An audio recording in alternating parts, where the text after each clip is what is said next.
স্বাধীনতা দিবস উপলক্ষে হর ঘর তিরঙ্গা কর্মসূচি শুরু হয়ে গেছে। হর ঘর তিরঙ্গা কর্মসূচিকে কেন্দ্র করে রাজ্যের বিভিন্ন জায়গায় র্যালি, অন্যদিকে জাতীয় পতাকা বিতরণ চলছে। ঠিক তেমনি আজ মহারাজগঞ্জ বাজারে নেতাজি মূর্তির সামনে ভারতীয় জনতা পার্টি সদর শহর জেলা আইটি বিভাগের উদ্যোগে পথ চলতি মানুষের মধ্যে জাতীয় পতাকা বিতরণ করা হয়।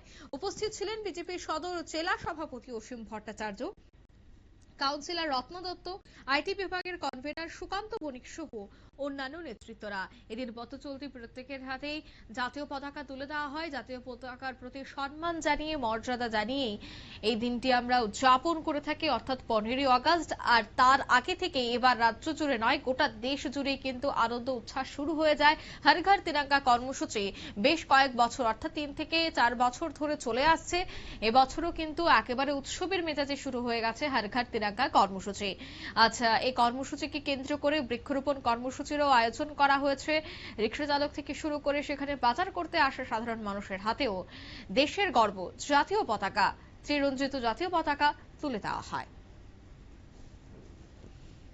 নিয়ে নিচ্ছি ছোট্ট একটি বিজ্ঞাপন বিরতি, সঙ্গে থাকুন।